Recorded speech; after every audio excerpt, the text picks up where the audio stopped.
Admiral Sarah Chen stood at the observation deck of humanity's flagship, the HFY Prometheus, watching the usually bustling shipping lanes near Jupiter's orbit. Today, they were empty. No merchant vessels from the Centaurian Alliance, no diplomatic shuttles from the Rigelian Consortium, nothing but the occasional glint of human patrol ships against the endless black. Admiral, her XO, Commander James Rodriguez, approached with a tablet in hand. "We've lost contact with the last remaining alien embassy on Mars. They just vanished. Transport signatures suggest they evacuated in the middle of the night." Chen's jaw tightened. This wasn't a coincidence. First, the gradual slowdown in interstellar trade over the past month. Then the diplomatic missions being recalled one by one. Now this, a complete communications blackout with every advanced civilization humanity had contact with for the past 50 years. "Status of the quantum entanglement channels?" she asked, though she already knew the answer. "Dead, ma'am. Even the backup frequencies. Whatever this is, it's deliberate." Chen turned from the window, her dark eyes scanning the command center. Dozens of officers worked at their stations, their movements precise but tension evident in every gesture. They all knew what this meant. Humanity, barely a century into its status as an interstellar civilization, had been abandoned by its allies. "Get me the Secretary General," Chen ordered, "and patch in all fleet commanders. We need to implement Protocol Omega." As her crew scrambled to execute the orders, Chen's mind raced through possibilities. The aliens hadn't just cut contact. They had coordinated this. Every species, even those who were historical enemies, had agreed to quarantine human space. The question was, why? The holographic display flickered to life, showing the worn face of Secretary General Amara Okafor. Behind her, Chen could see the emergency command center in Geneva humming with activity. "Admiral Chen, your assessment." "This is no technical malfunction, ma'am. We're looking at a coordinated effort to isolate Earth and all human colonies. Our long-range sensors show energy barriers being erected at key hyperspace junction points. They're boxing us in." Okafor's expression remained steady, but Chen could see the worry in her eyes. "Have they made any demands? Any communication at all?" "None." Complete silence. "But," Chen hesitated, then continued, "we've detected increased energy signatures from several nearby star systems. They're watching us." "A containment operation," Okafor concluded. "But containing what? And why now?" The answer came 3 days later, when a junior sensor operator detected an anomaly in the data streams from Earth's deep space monitoring network. Hidden within the background radiation was a message, repeating on a frequency so low it was almost undetectable. "Humanity carries the seed. Quarantine necessary. Prevent the awakening." Chen stared at the decoded message for a long time, the words burning into her retinas. What seed? What awakening? The message raised more questions than answers, but one thing was clear. Humanity wasn't being abandoned out of indifference. They were being contained out of fear. "Ma'am," Rodriguez interrupted her thoughts.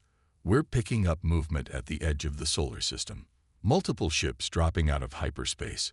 They're setting up some kind of energy matrix around the entire system." Chen straightened her uniform, a cold determination settling over her. If the advanced species thought they could simply lock humanity away and forget about them, they were about to learn a harsh lesson.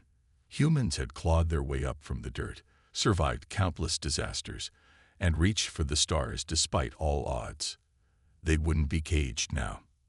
"Send word to all colonies," she ordered. "Initiate full mobilization. If they want to contain us, they better build strong walls.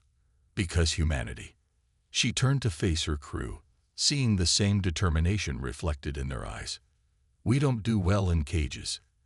As the orders went out, Chen couldn't help but wonder what it was about humanity that frightened these advanced civilizations so much. Whatever this seed was, whatever awakening they feared, humanity would face it on their own terms. And perhaps in their attempt to contain humanity, their former allies had made a critical mistake. They had given humanity something to prove. Dr. Maya Patel's hands trembled as she reviewed the data for the 100th time in her underground laboratory beneath the Lunar Research Station. The quarantine had been in effect for 2 weeks now, but it was what she'd discovered in the past 48 hours that kept her awake, eyes burning from staring at holographic displays. Dr. Patel, her AI assistant Araya announced, "Admiral Chen's shuttle has docked. She's requesting immediate clearance to your lab." Maya nodded absently, still absorbed in the genetic sequences floating before her. "Let her in, Araya, and prepare the primary evidence cache." The laboratory doors slid open with a soft hiss, admitting Admiral Chen and a small team of security personnel. The Admiral's usually pristine uniform showed signs of wear. She, like many of Earth's leaders, had barely rested since the quarantine began. "This better be good, Doctor," Chen said, though her tone carried more hope than irritation. "You said you found something about why they're containing us." Maya gestured to the holographic display. "It was hidden in plain sight, Admiral. We've been asking the wrong questions. We thought the aliens feared something we might do. But the truth is," she manipulated the display, showing 2 DNA sequences side by side. "They fear what we already are." The display zoomed in on specific genetic markers, highlighting them in pulsing red. "These sequences, they're not natural. At least, not entirely. Someone modified the human genome thousands of years ago. Subtle changes, barely noticeable unless you knew exactly what to look for." Chen stepped closer to the display, her expression guarded. "Modified? By whom?" "We called them the precursors in our mythology. Every alien civilization has stories about them. The ones who came before, who built impossible technologies and then vanished. But here's the thing." Maya pulled up another set of data, this time showing archaeological findings from various human colonies. They didn't just vanish. They left something behind. Something coded into our very DNA. The Admiral's eyes widened as understanding dawned. The seed they mentioned in the message. Exactly. But it gets better, or worse, depending on your perspective. Maya brought up readings from various human brainwave studies conducted over the past century. "Remember how we could never quite explain why humans adapted so quickly to alien technology? How we seem to have an almost intuitive grasp of principles that took other species centuries to master." She overlaid the brainwave patterns with energy signatures from various pieces of ancient technology found throughout human space. The patterns matched perfectly. "We're not just carrying their genetic markers, Admiral. We're carrying their legacy. The ability to interface with their technology is coded into our genes. And I think..." Maya paused, gathering her courage. "I think we're starting to activate it." Chen sank into a nearby chair, the weight of this revelation evident in her posture. "That's why they're containing us. They're afraid we'll wake up whatever the precursors left dormant in our DNA." "Not just wake it up," Maya corrected. "Based on these readings, it's already awakening. The more we advance, the more we interact with advanced technology, the more these dormant genes activate. It's like we're a key that's finally found its lock." The Admiral was quiet for a long moment, processing the implications. "Do we know what these genetic modifications are meant to do? What happens when they fully activate?" Maya shook her head. "Not exactly. But I found references in alien historical databases, before they cut us off, to something called the Inheritance Protocol. The precursors apparently left similar markers in other species, but they never activated. Something about humans is different. We're compatible in a way no other species has been. And that terrifies them," Chen concluded. She stood up, straightening her uniform. "Doctor, I need you to keep working on this. Find out everything you can about these modifications, what they're meant to do, and most importantly, how we can control them. Because if the aliens are this afraid of what we might become..." "There's one more thing," Maya interrupted, her voice quiet but intense. The genetic markers. They're not just compatible with precursor tech. They're adapting, evolving. Whatever the precursors put inside us, it's not just waking up, it's learning. Chen's expression hardened with determination.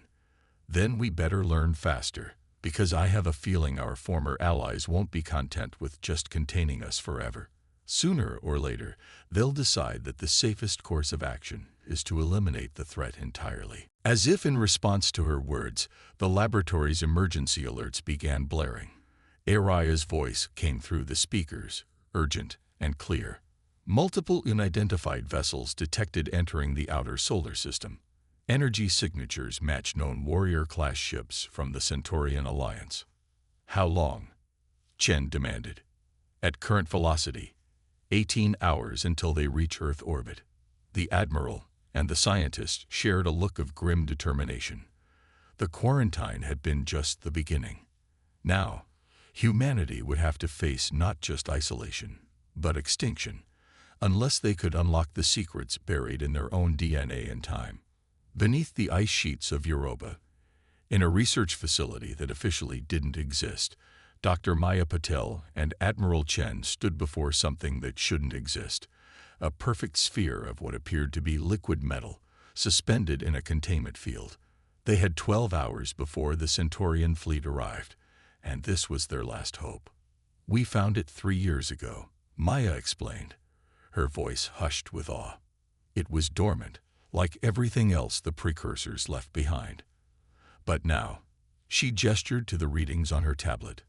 It's responding to human presence, specifically to our modified genes. The sphere pulsed with a soft, blue light that seemed to follow the rhythm of their heartbeats. Around them, teams of scientists and military personnel worked frantically, preparing for what might be humanity's last stand. "What exactly is it?"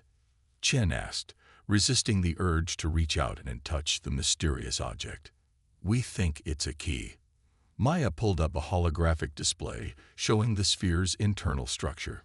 Or maybe more accurately, a seed, the real seed they were so afraid of. It's not just technology. It's alive, in a way. And it's been waiting for us. A young researcher rushed up to them, his face flushed with excitement. "Dr. Patel, we've decoded more of the genetic sequences. You need to see this immediately."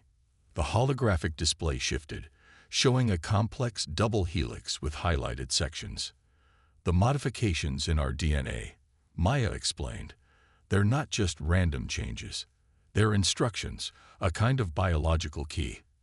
And this," she gestured to the sphere, "this is what they unlock." "But what does it do?" Chen pressed, aware of the countdown ticking away in her head. Before Maya could answer, the sphere pulsed brighter, and every human in the room felt something. A resonance, a connection that hadn't been there before. The sensation was like remembering something long forgotten. "It's showing us," Maya whispered, her eyes wide. "The precursors didn't just modify our DNA to interface with their technology. They made us their heirs." The sphere's surface rippled, and suddenly the room was filled with holographic images, star maps, technical schematics, and something else. A message, written in a language none of them had ever seen but somehow all understood. "To our children," Maya read aloud, translating the alien script instinctively. "We searched the galaxy for those who could carry our legacy. Many species showed promise, but only humanity possessed the perfect balance of traits we sought. Adaptability, creativity, and most importantly, empathy." The message continued to unfold, revealing the truth that had been hidden in human DNA for millennia. The precursors hadn't vanished. They had evolved beyond physical form. But before they transcended, they'd ensured their knowledge wouldn't be lost. They chose humanity as their inheritors, modifying human DNA to slowly awaken as the species advanced, preventing them from accessing power they weren't ready for. The quarantine. Chen realized, the other species didn't just fear what we might become. They feared losing their dominance. They knew this was coming. Maya nodded. The genetic markers were reaching critical mass. Our advancement in the past century accelerated the process. We were about to claim our inheritance, and they couldn't allow that. Suddenly, alarms blared throughout the facility. "Admiral," the communications officer called out, "the Centaurian fleet has accelerated. New estimated arrival, 3 hours." Chen's expression hardened. "Then we have 3 hours to figure out how to use this inheritance. Doctor, what are we dealing with? Weapons? Shields?" Maya shook her head, still reading the streaming data. "Something far more powerful. The sphere isn't a weapon. It's a key to understanding the fundamental forces of the universe. The precursors didn't just leave us their technology. They left us their understanding." As if in response to her words, the sphere pulsed again, and every human in the facility felt knowledge flooding into their minds, not as raw data, but as intuitive understanding. Quantum mechanics, dark energy manipulation, gravity control, concepts that had taken other species centuries to grasp became as natural as breathing. "They're not just giving us tools," Maya realized, her voice filled with wonder. "They're teaching us how to make our own, how to understand the universe as they did." Chen watched as her officers began working with renewed purpose, their movements sure and confident as they integrated their new knowledge with existing human technology. "How long until we can mount a defense?" Maya's hands flew over her console, coordinating with teams across the facility. "The knowledge transfer is accelerating. As more humans awaken to their modified genes, our understanding grows exponentially. But the real question isn't whether we can defend ourselves." She looked up at Chen, her eyes glowing with the same blue light as the sphere. "The question is, how do we show them that humanity's advancement doesn't have to mean their destruction?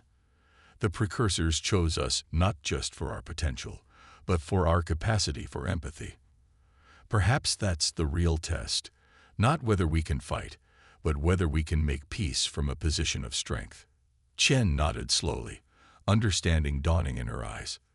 "Then let's show them exactly why the precursors chose humanity as their heirs."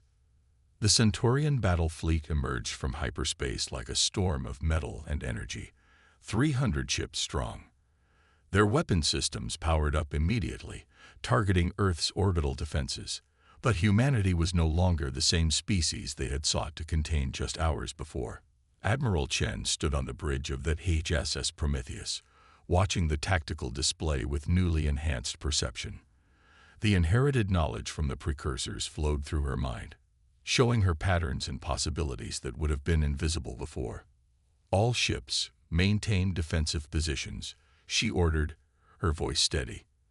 "Do not fire unless fired upon, and initiate the interface." Throughout Earth's defense fleet, crews connected with their ships in ways that had been impossible mere hours ago. The precursor genes had awakened not just knowledge, but a deeper understanding of the connection between consciousness and technology. Ships that had once been operated through controls now responded to thought and intuition. "Admiral," her tactical officer reported, "the Centaurian fleet is charging weapons. They're launching fighters." Chen nodded, unsurprised. "Open a channel to their flagship. All frequencies, all languages. Let's show them what humanity has truly inherited." The communication attempt was met with silence at first. Then suddenly, every screen on the bridge lit up with the image of High Commander Vextal, the legendary Centaurian warrior whose campaigns had conquered a dozen star systems. "This quarantine is non-negotiable," Vextal declared, his crystalline face reflecting the harsh lights of his bridge. "The power you have accessed must not be allowed to spread. You leave us no choice but to." His voice cut off as every ship in both fleets suddenly powered down. In the silence of space, a new kind of energy rippled outward from Earth, touching each vessel with gentle tendrils of blue light. "What you fear," Chen replied calmly, "is not what we have become, but what you believe power must be used for. The precursors chose humanity for a reason, High Commander. Let us show you why." Through the interface, human consciousness reached out to the alien ships, not to control or destroy, but to share.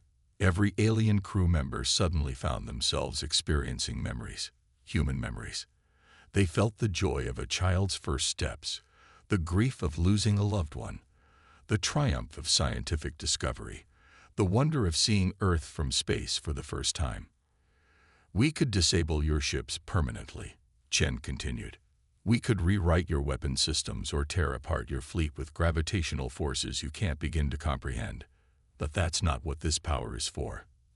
That's not what we are."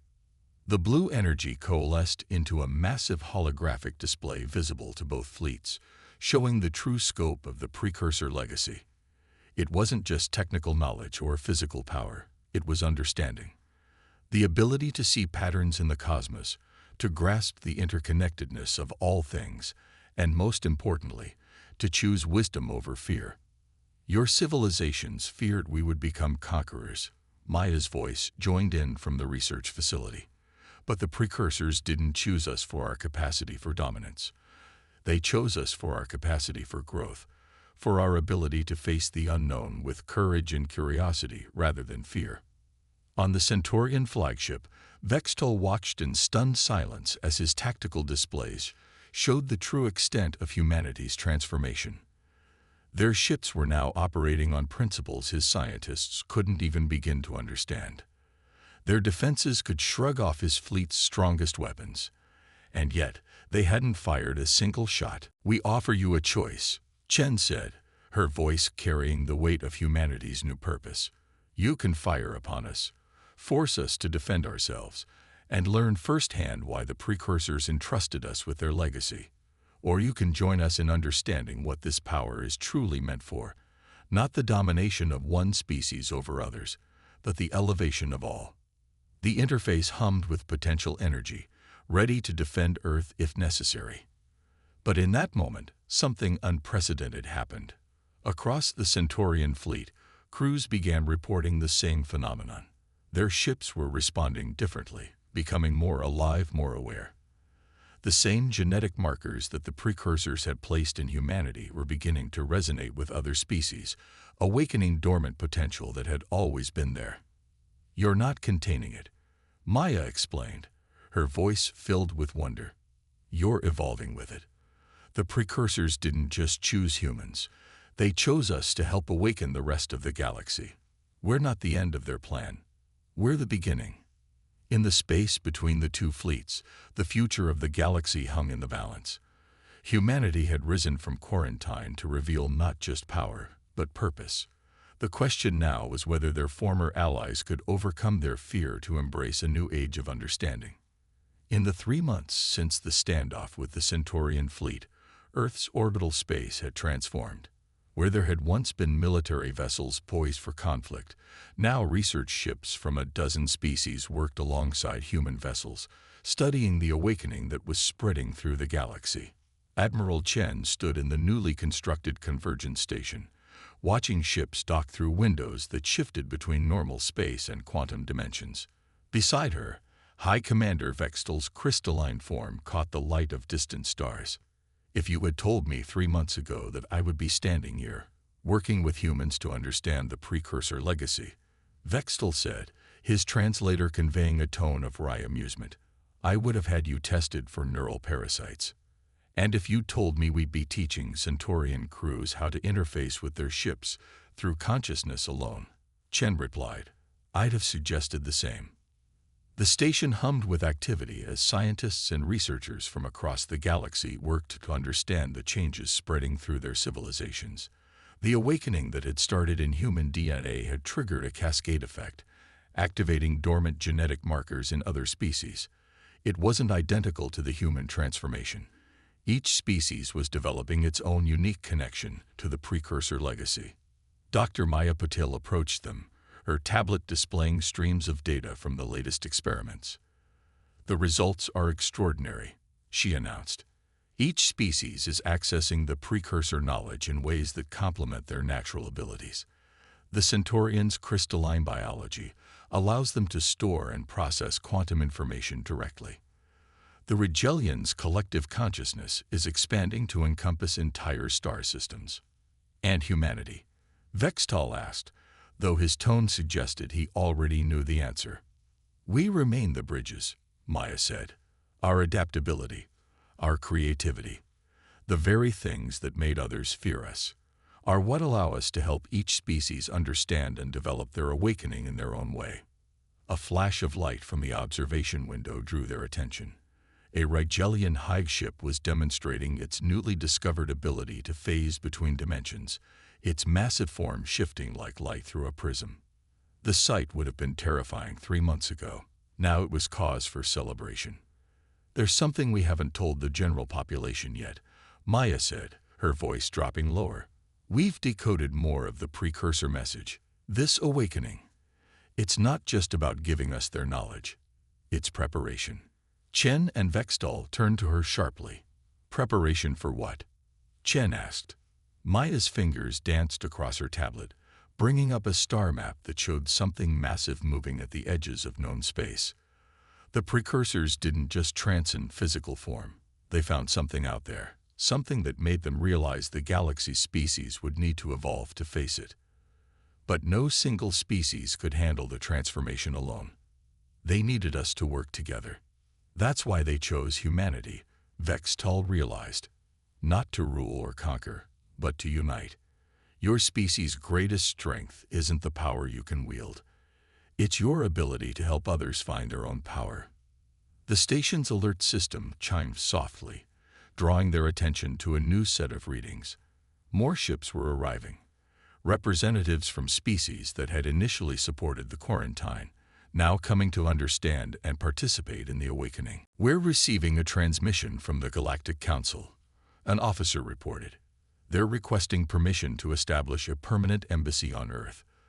They're calling it the Center for Evolutionary Harmony." Chen smiled, remembering the fear and isolation of just 3 months ago. "Tell them permission granted, and inform them that every species is welcome to send their brightest minds. We have a lot of work ahead of us. And a galaxy to prepare," Maya added, her eyes on the mysterious readings from deep space. As they stood there, watching ships of former enemies dock peacefully alongside one another, Chen reflected on the true gift the precursors had given humanity. It wasn't the power to dominate or control. It was the ability to show others that evolution didn't have to mean conflict, that advancement didn't have to come at the cost of harmony. The quarantine that was meant to contain humanity had instead become the catalyst for the galaxy's transformation. And as the first reports came in of distant worlds discovering their own awakening, Chen knew that this was just the beginning. "You know," Vextal said thoughtfully, "in all our fear of what humanity might become, we never considered that what you would become was exactly what the galaxy needed." Maya's tablet chimed with another alert. More genetic markers activating across different species, more ships arriving to join the collaboration, more mysteries of the universe unfolding before them. "The precursors chose well," Chen said, watching a group of human and alien scientists working together, their minds linked through the interface as they unraveled the cosmos' secrets. They knew that true power isn't about dominance. It's about lifting others up alongside you. As if in response to her words, the strange energy from deep space pulsed again, stronger this time. Whatever was coming, humanity would not face it alone. They had done what the precursors had intended all along, turned fear into understanding, isolation into unity, and the bonds meant to chain them into bridges that connected all species in their shared journey toward the unknown.